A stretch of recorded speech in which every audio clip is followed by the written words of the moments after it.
नमस्कार, आप देख रहे हैं न्याय 24 और मैं हूं आपके साथ अंकिता शुक्ला। इस समय हम मौजूद हैं संजय निषाद के साथ और उन्हीं से जानेंगे 2024 का इलेक्शन है, उससे पहले जो सेमीफाइनल्स हो रहे हैं विधानसभा चुनाव में, उसमें बीजेपी का क्या रोल है। क्या बीजेपी 5 राज्यों में फिर से आएगी या फिर नहीं आती है, वो तो वक्त ही बताएगा। सर, सेमीफाइनल्स में क्या होगा बीजेपी का? इस देश में लोकतंत्र में जनता जनार्दन है, जनता का जजमेंट स्वीकार होता है।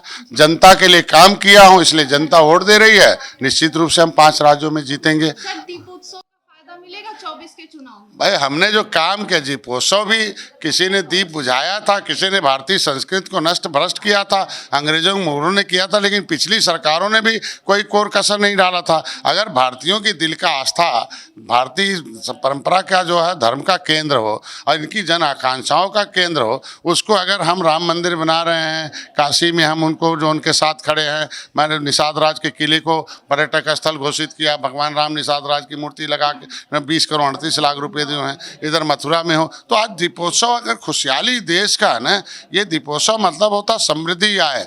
लोग प्रार्थना करते हैं कि सभी जाति, सभी धर्म, सभी वर्ग इस देश की धरती पर रहने वाले लोगों को सुख मिले, समृद्धि आए, शांति आए। तो अगर ये दीपोत्सव हम लोग मना रहे हैं तो सबका साथ मिला है, इसका निश्चित रूप से फायदा तो जनता को मिलेगा। जनता के लिए हम लोग पैदा हुए। सर, इंडिया गठबंधन से बीजेपी को नुकसान हो रहा है या फायदा?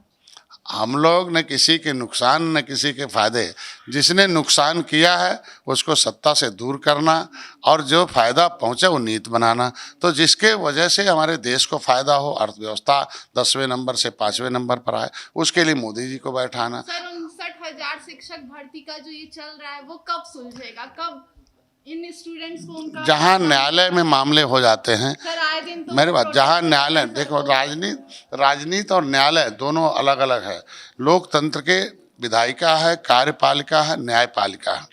अगर कार्यपालिका, विधायिका ने कानून बना दिया तो कार्यपालिका ने ठीक से काम नहीं किया तो न्यायालय में होता है। पिछली सरकारों ने ऐसे ऐसे कानून बना दिए कि जिसके वजह से निश्चित रूप से न्यायालय में मामले उलझ गए। तो जहां न्यायपालिका में रहता मामला, वहां फिर राजनीति में नहीं होनी चाहिए, न्यायपालिका का इंतजार करना चाहिए। और निश्चित रूप से मामले न्यायपालिका हर सबके साथ हमारी सरकार खड़ी है।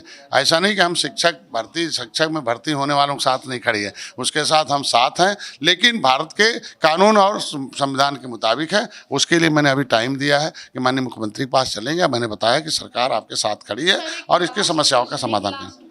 कल से डायल 112 के बाहर लगातार प्रोटेस्ट हो रहा है।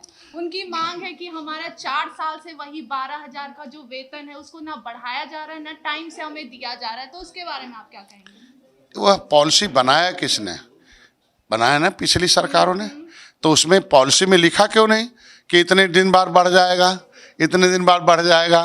तो इसका मतलब प्रोटेस्ट करने का और इस तरीके का अवसर पिछली सरकारों ने गलत किया था। आज हमारी सरकार है ना, कानून बनता है, इतने दिन बाद, इतने दिन बाद, इतने दिन में। आज उनकी भी समस्याओं का समाधान, हमारी सरकार उनके साथ खड़ी है और निश्चित रूप से उनकी समस्याओं का समाधान किया जाए। तो सर, लोकसभा चुनाव में क्या होगा? बीजेपी की सरकार बनेगी? निश्चित रूप से 330 पारे एनडीए सरकार, 39 पार्टी ने मिलकर मोदी के नेतृत्व में चुनाव लड़ेंगे। और एक ही प्रस्ताव पारित है कि जन कल्याणकारियों को नीतियों को धरातल पहुंचाना, गरीबों तक, देश की अर्थव्यवस्था से सुदृढ़ 3रे नंबर पर लाना, भारत को फिर से ताकतवर, समृद्धशाली और विश्वगुरु बनाना। तो आप देख रहे थे संजय निषाद जी ने अपना पक्ष रखा और 2024 में उनकी सरकार फिर से बन रही है, ये उनका कहना है। कैमरामैन सुधीर के साथ अंकिता शुक्ला, न्याय 24 लखनऊ। धन्यवाद।